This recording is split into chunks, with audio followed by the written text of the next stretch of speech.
आपण लक्ष्य करिपारुछन्ति महाप्रभु श्री जगन्नाथंकर से अपूर्व किरीट को एवं ता सहित महाप्रभुंकर से अपूर्व मुखमंडल को तांकर दुईटी चक्षु को जो भला आखि हले पाइच शांति भला आखि हले पाइच जे तो देखुची से तो कहूची तमे मते आड़े चाहिच प्रभु भला आखि हले पाइच। तेणु महाप्रभु जगन्नाथ जो दुईटी चक्षु आमको दृश्यमान होउचंती आम जो कथा पूर्व पाखे कहूलु आम पूर्वतन घोषक यार सविशेष विवरणी आपण प्रदानित करुले। भक्तबंधु आप लक्ष्य कर बर्तमान महाप्रभुंकर संध्या धूप पूजा नीति सधूप पूजा नीति बसवाई प्रस्तुत ए प्रकार नीति बर्तमान प्रस्तुत होने एवं महाप्रभु श्री जगतरनाथ जगन्नाथंकर निकटरे आज जो एकादशी व्रत को पालन करुँच श्रीक्षेत्र विभिन्न मठर महंत मानिता सहित मठर वैष्णव माने कहीं एकादशी व्रत करुले आम से संपर्क में आपण मानक आलोचना कर श्रवण करूँ एकादशी व्रतर महात्म्य। सबुठ बड़ कथा आम आज जो एकादशी करुचे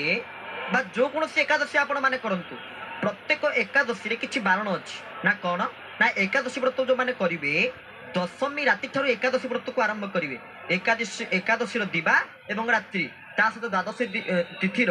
पारणा पर्यंत एकादशी व्रत चालू रही मात्र एकादशी तिथि आपण कौन पातु कि न पातु किंतु महाप्रभुकर महार्ध महाप्रभुकर महाप्रसाद को आप सेवन करेंगे ये कौन प्रकार संदेह अवकाश ना यह निसंदेह जदि आपण मैंने महाप्रभु को लगी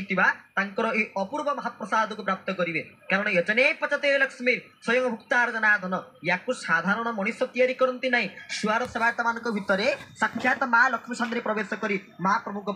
ए प्रकार प्रसाद को समर्पित करते पूजा पंडा सेवायत मैंने से पूजा पंडा सेवायत ये सधूप नीति महाप्रभु पाखे करेंगे आए हूँ अद्भुत और अद्वितीय सेवायत है महाप्रभु पूजा पंडा कौन पाई तांकर जो शिक्षाटी को आप देखिए से शिक्षा कौ प्रकार ना जानी हम प्रकृति पूजा पंडा केमी ना शिखार नाटी हूँ अश्वखराकृति शिखा एपटे दृश्यमान हूँ हरिद्रा वर्णा माँ भगवती कृपामयी सुभद्रा माँ भद्रे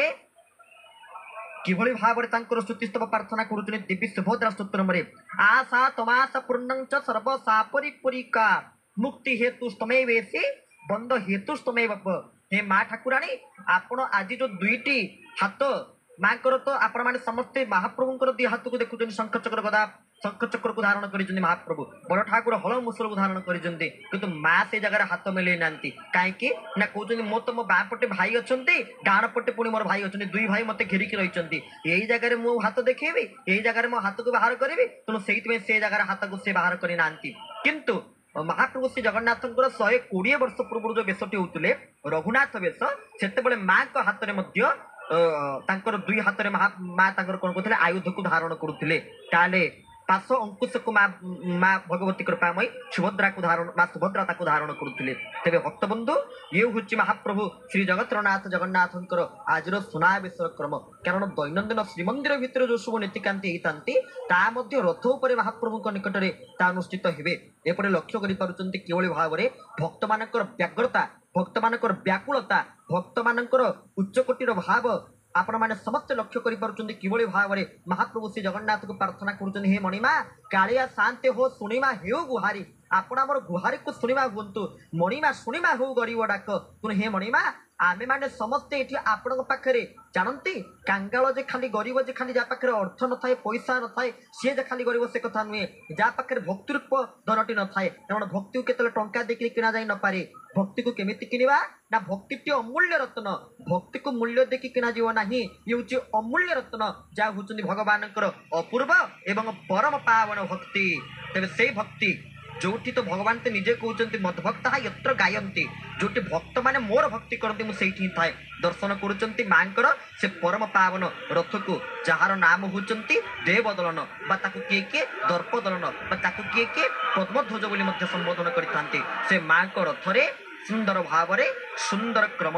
माँ को रथरे बाम पार्श्वर सारथी निजे माँ को स्वामी होती सारथी से बुद्धि माँ दी हाथ को बाहर करना दुईपटे दुई भाई सहित सारथी निजे अच्छा अर्जुन तेणु अर्जुन थाउ थाउ स्वामी थाउ थाउ ये जगह मु हाथ बाहर कर किसी आवश्यकता अच्छी ना ना ना ना ना आउ हाथ को बाहर करना माँ भगवती कृपामयी सुभद्रा आप दर्शन कर किभली भाव में जो पुष्पमाल्य जो कथा आम आपण मानक अनेक बार कहीचु पुष्प चंदन माल्य दी यदने रूप धार्यते अपनीत यथा काले निर्माल्यत प्रकृतित अर्थ महाप्रभुंकर मांकर पर ठाकुरंकर अंकुर स्खलित होइथवा प्रत्येक अलंकार होचंती निर्माल्य आम जो कथा आपण मानक अनेक बार कहीचु आपण माने समस्त श्रवण करिसंती तबे यांकर 24 गोटी वेश रहिछि वर्षक 12 मास भितरे प्रत्येक दिन दैनंदिन नीति को जदि आपण माने समस्त लक्ष्य करिवे महाप्रभु श्री जगतरनाथ जगन्नाथंकर चतुर्धा मूर्तिंकर तो संपूर्ण वेश होई न थाए किंतु तीन ठाकुरंकर जगन्नाथ बलदेव एवं सुभद्रा चक्राद सुदर्शनंकर वेश होई न थाए किंतु तीन बार तीन ठाकुरंकर वेश होई थाए एवं केते थर वेश होई थाए ना 6 थर वेश होई थाए।